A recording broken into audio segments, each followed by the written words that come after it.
Alright, what's up guys? Coming back at you from the shop with another video today. If you can see behind me, we have a Mercedes-Benz, a 1980 something Mercedes.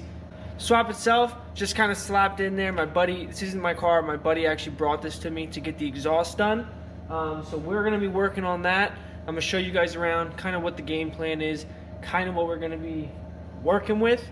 It's not 100% ideal, but we'll work around it. So, first things first, this car has reverse mounted headers. I actually did this on my 240 in one of my very early videos.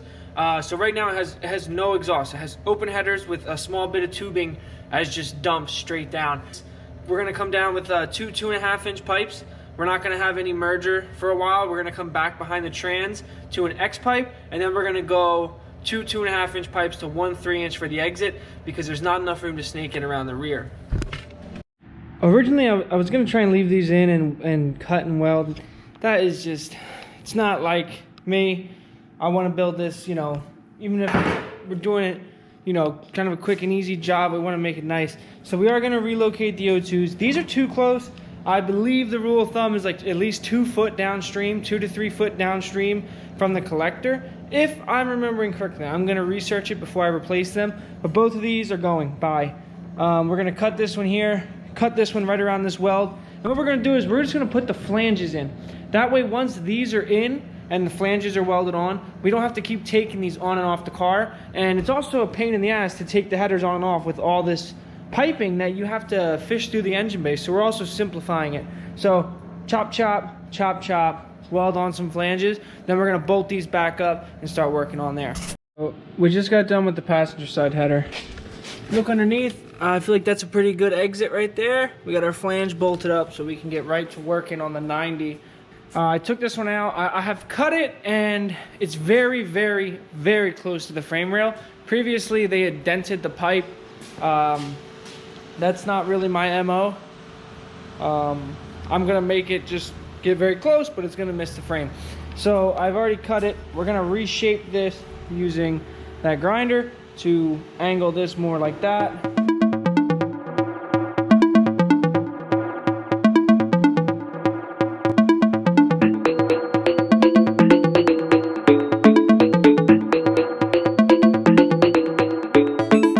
So as you guys saw, I didn't forget to mention it, it doesn't really matter. We are gonna be MIG welding this, and I did not forget how to run the old squirt gun. I've been very pampered running my TIG machine and feeling a little higher class than usual, but I am stepping down to the level of poverty of running the squirt gun again. Obviously, you're not going to TIG weld this exhaust. It'd be extremely time consuming for nothing. So, with that said, boom, these headers are all fit up. We even got the 90 on, and it fits great.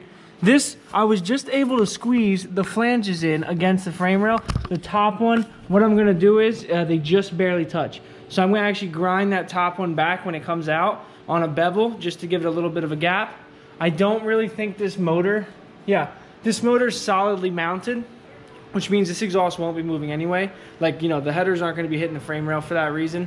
This is where things are going to get a little bit wacky. We obviously want to keep it away from this boot and everything. So what we're going to do is right here, sweep up, come back, and we're actually going to keep it kind of up there through here and back. And then we have this shift linkage, which we're not going to comment on.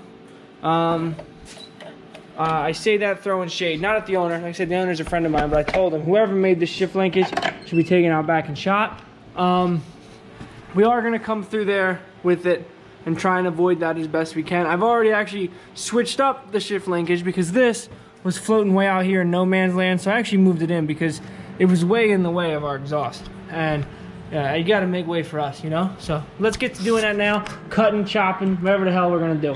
So, to no one's surprise, I once again didn't film stuff, but I did get some progress. The owner actually stopped by, so me and him were chatting for a little bit, and I got a little bit of stuff done in that time, so I didn't want to butt in and record. Boom, you can see here, obviously, I haven't welded anything out. We're just going to do that when we take it apart later. Comes up and around. We got about 1 inch to the rack. That should be plenty. If anything, we will, like I said, heat wrap this. But we're done on this side for now. I want to get the other sides at the same point before we worry about the long section. So this side, we have to cut the 90, but I'm thinking the 90 will actually, because this side is a little bit different, almost shoot straight through. We might not have to do the jog around this. We'll see when the time comes, but we might actually just make it without doing those two. There's two 45s that I cut and rotated over there. So let's give it a shot.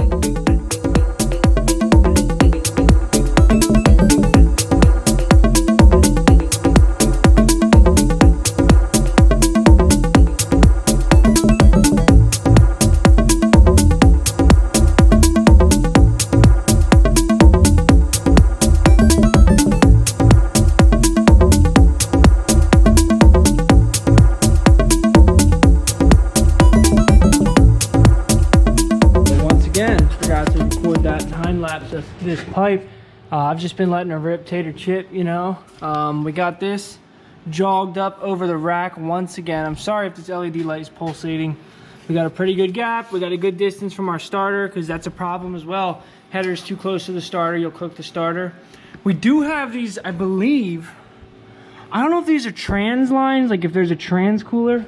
I guess that will be pretty easy to confirm. Those are indeed trans cooler lines. Regardless, we want to wrap them. Don't want to add heat to the fluid. We also don't want that line to burn up and that shit burst and we have an oil fire. So probably gonna just tape those up or something, heat tape, but I got this ran all the way back and you can see, come over, jogs in. Our two pipes are gonna go down the tunnel here. This one's gonna be a little bit tricky through here. I'm gonna get on that now, guys.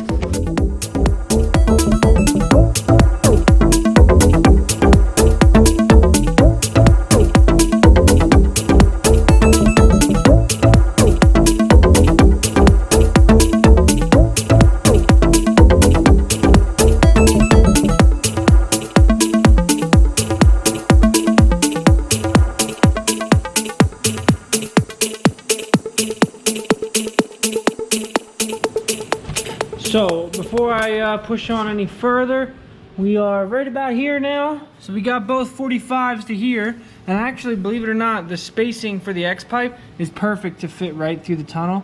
So that's what we're gonna do. I take off this one, I'm gonna cut it and weld in our flanges, so that way as I work on this piece from here on out, I can work it from right here and I don't have to keep taking all that junk off. So last you guys saw I was putting in the flanges, and I actually got this flange in. I did that one right away. We got this whole Jimmy John figured out. We actually have this ran to where the X pipe goes, but I never put the flange in this one when this was much shorter. And I'll tell you what, I really should have, because now I can't get it out. So I'm gonna cut it on the car. I'd rather do it off. It would get a more square cut, but we're gonna tape it up, cut that, and then we're gonna start chugging along with the X pipe and Y pipe, and I'll show you how that's looking. You know, I'm alright at this stuff, but sometimes, man, you still make mistakes. I actually accidentally welded the flange on to this end of the tubing, but we obviously fixed it. The flange is on, and you can see the X pipe here. Fits really, really good here, and I'm really impressed with it. We're probably gonna have to actually lower it a little bit. It's a tad high. Like, I want a good bit of clearance, because if this is too close, you're gonna hit a bump, and that's gonna knock, and that's not good. That's not a quality product. So we are gonna probably lower this just a hair. Then our Y pipe is gonna come out of here, right? We're actually gonna kick the Y pipe over. So our 3-inch has to come right through this hole. And this will put it almost there, but we're gonna kick the Y pipe just a little bit to shoot it more this way and help get a gap from the drive shaft here. So, you know, nothing too crazy. We might use 2 small sections of pipe to twist it, but we'll see. I actually just got some momentum. I know you guys probably hate that word, but got some momentum. I started rolling. I just kept going with it, man. So we got it out the back. I think that from underneath, I think it looks a little long, but up top it won't. And this will also keep any soot or anything away from this bumper. We got a little bit of an angle cut on it. It's just a little style. Resonators tacked in. We got a little jog right through here. Boom, boom, around the diff, around our trailing arm mount. And then we come in here.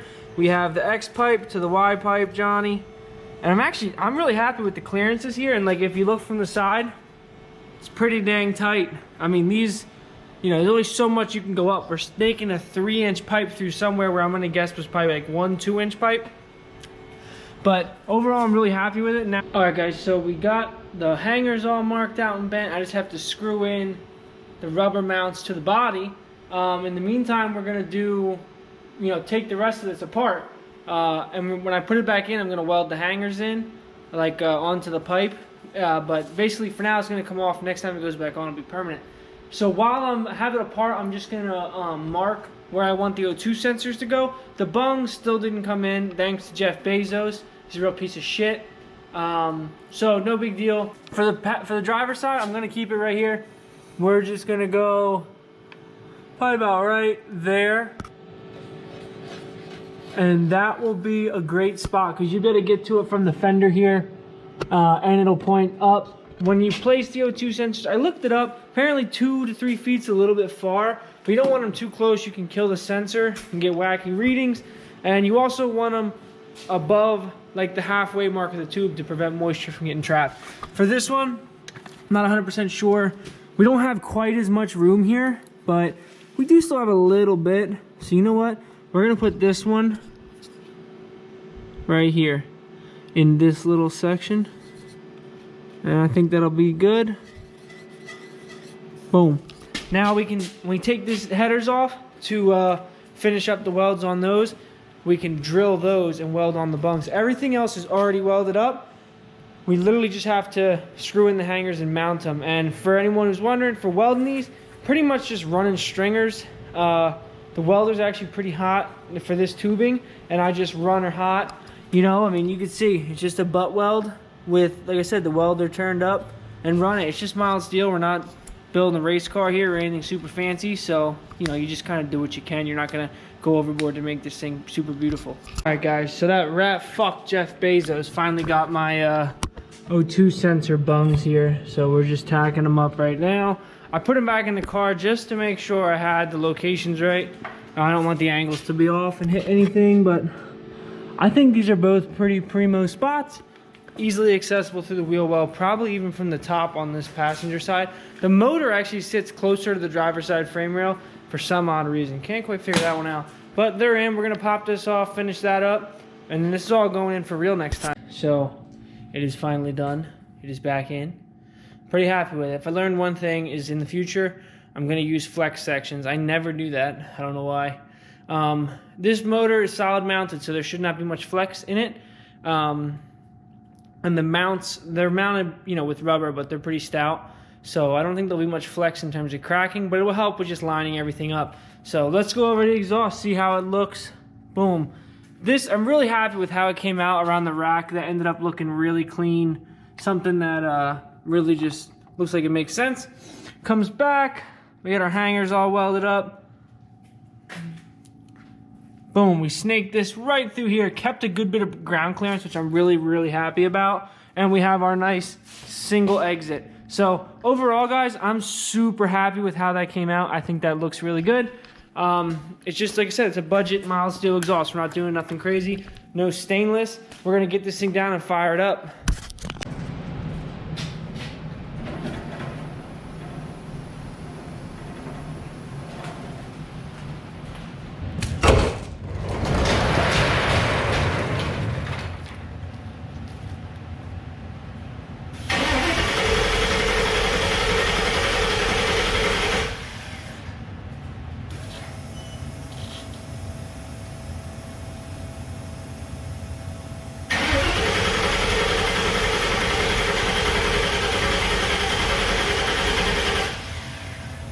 Well, guys, as much as I wanted you to hear an exhaust clip, the car does not run now.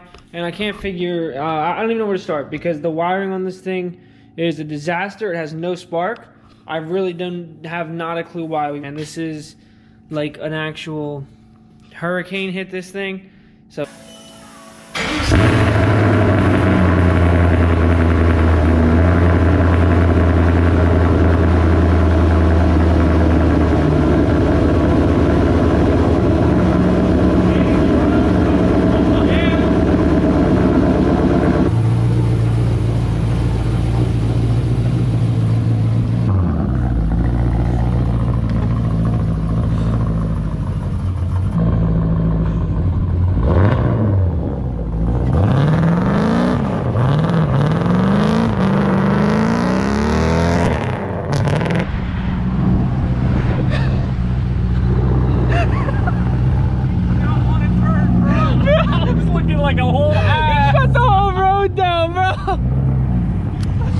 So guys, in a stroke of luck, we ended up finding that these two wires that I extended were supposed to go to a fuse block, and they got ripped out. It must have been my fault when I was bumping the manifold around. So we extended them, re-crimped them, put the fuses in. She fired up, so that's a good conclusion. Guys, so I thought this video was just gonna be the exhaust, but I have this car back again for a little bit more work. So the customer had a problem with the steering. They tried to align it, thinking that would help. It didn't. I drove it myself. I got about 50 yards from the house and turned back around because it was terrifying. The steering wheel is so hard to turn. It locks up, it binds, has next to no steering angle. We're looking at it. We realize the steering shaft comes through the firewall right there. It's just banging around. So this is the little shaft they had made. Originally, this car had a steering box, which means that the shaft that came through the firewall didn't need any support, because it was supported by the steering box, which doesn't move, and the bracket for the column. So that little piece that goes through the firewall had no support because it didn't need it. Now that it has U-joints in a steering rack, it needs support. Normally you would have a little bearing that bolts up and the shaft passes through. Super easy. So, up here underneath the dash of this 1982 Mercedes, we can see this is called the crush tube. It's made to collapse in the event of an accident, so the steering column does not impale you. Now, this is what was normally unsupported. What these hacks had done was made this little piece of metal that slipped into the gap of the corrugated tube and used two of these bad boys, little self-tappers, to secure it. Now, that's not even close to adequate, and this is also a manual rack. So there's a lot of force going through this thing. This isn't even close to adequate, and I mess around with a lot of stuff, do stuff, you know, hack here and there. You don't mess around with stuff with steering and brakes, and really suspension in general. If the car doesn't run, who gives a shit? But if it don't stop or don't steer, that's a real problem. So we're gonna get this addressed and make it a little bit more permanent. So while we're waiting for the parts to fix up there, I'm trying to investigate some more issues that could be, because steering is really bad. So I'm playing with the rack. I do believe that this was supposed to have a ball joint, and they just drilled it out to take this bolt. It's actually a pretty snug fit, so be it. I'm not happy about it, but I'll live with it. The rack is extremely noisy. Like you guys can hear, it's just like, it's like grinding. It's not, it should be smooth.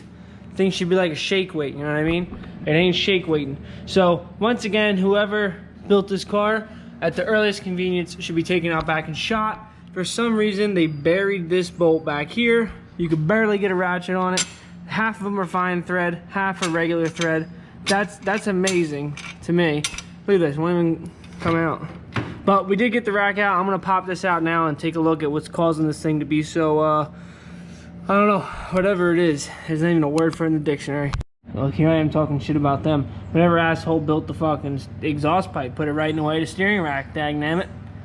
No, but seriously, they have this like stupid thing notched out that the rack won't go over. Yeah, that's great. It's real good. The good news is we did find another problem. This is a manual rack, so it really shouldn't be super hard to turn.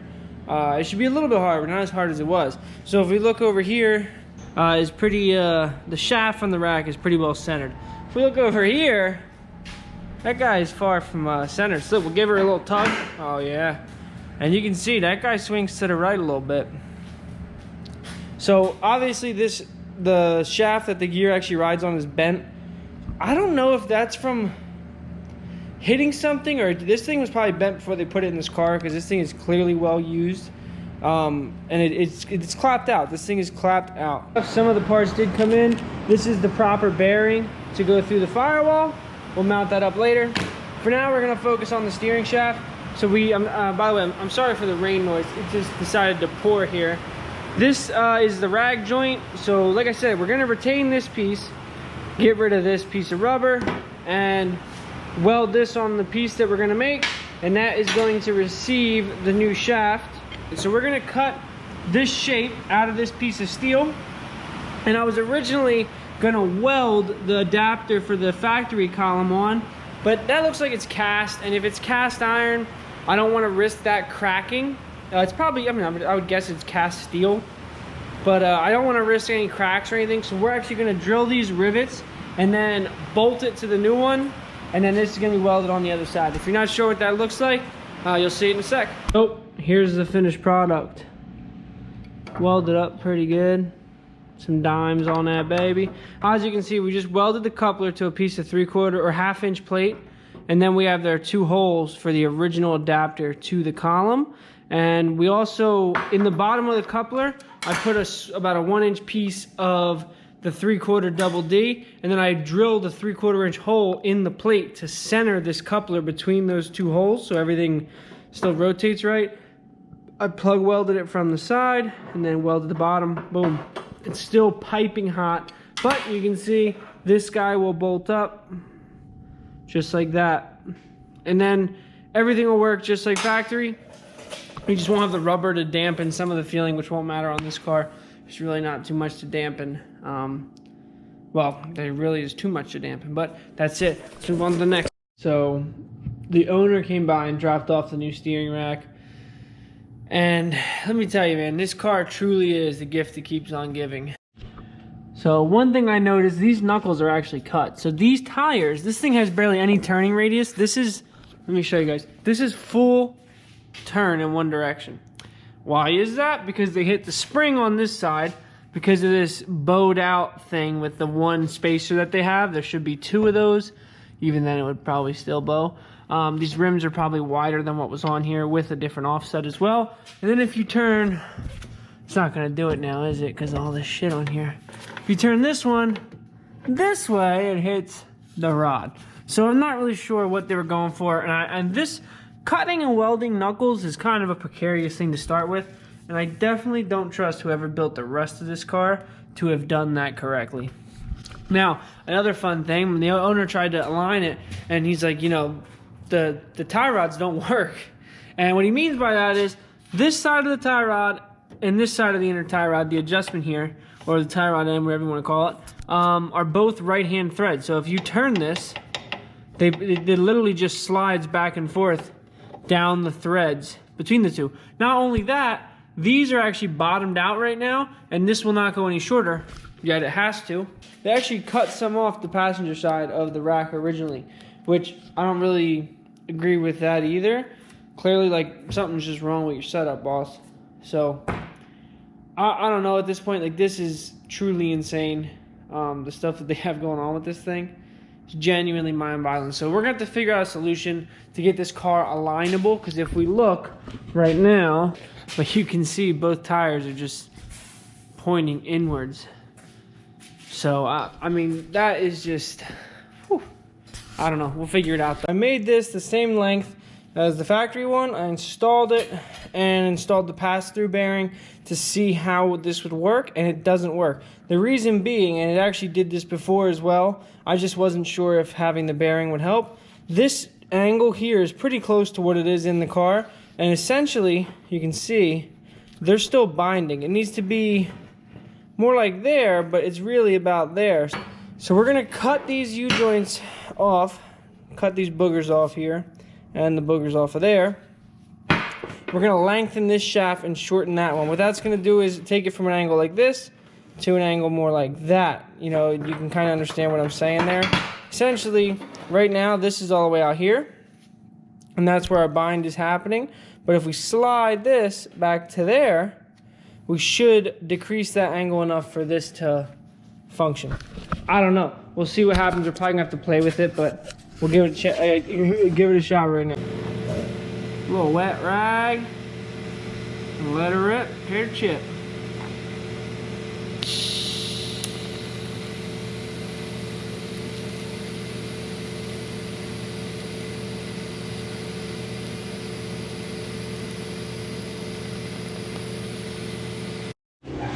Alright guys, so we got this car, what I would say is about 100% buttoned up for what it is. I also didn't tell you guys this, but we did install a muffler. I might have told you this, but we installed a muffler and we moved that resonator further forward, so it should be a little bit quieter now. Let's give her a chooch. So if you guys see, this is at full lock on the passenger side, and this is full lock on the driver's side. This car literally looks broken, and I think that that's due to the angle of the tie rods I believe that's the Ackerman. The Ackerman's way off because of the angle of this rack and the geometry. It's just really not great. So some things we cannot fix, you know, without completely redoing it, and this is one of them. And this thing is borderline useless as it sits. Alright guys, so that's actually it for the Mercedes saga. Something else is going on with the steering that is just like geometry related, and maybe even the suspension joints are just a little bit bad. Like, it doesn't make any sense. I lined the car, had a 1/4 inch of toe out, literally drove the car around the yard to try and make a U-turn. Couldn't even make a U-turn without the steering locking up because this left front wheel goes over center and gets stuck because it seems like they shorten the knuckle too much, and the rack is like too far back, so it goes over center and does wacky shit. And then pull it back in and it has like 2 inches of toe out. You jack it up, they pop back straight. So something more is going on with this. Something like it really just needs to be, honest to God, rebuilt. Like, there's nothing else I'm interested in doing to it to fix this, which is a shame because I was hoping this would be a good video where we got this thing back to like a functional state, but we just didn't, and that sucks. Sometimes you can't win. I don't really blame the customer either. I don't think this is something he's gonna want to throw a whole new steering thing at, and it's not even something I want to even dive into. I don't even know where to start with it, just because it's so hacked up. So much is going on. The knuckles are cut, you know, the rack, all that shit, you know, and it sucks because the guy just invested money to make this stuff work, and we fixed the steering column issue. We did. We fixed the steering column. We made that much better than it was, so there wasn't all that dangerous slop and bind in the column itself. But just the geometry, that rack and stuff, I'd have to do a little research about it, but it's definitely not right. So that's it, guys, for this video. Thanks for watching. I wish I had a better ending, but you can't win all of them. Sometimes you have to take an L. That'll be my L for the year. I don't take L's like that, you know. One a year. We're done. After this, W's only. But yeah, that's it, guys. Thanks for watching. Stay tuned for more content. I hope we got some more stuff in the pipeline. But yeah, that's it. Catch you next time.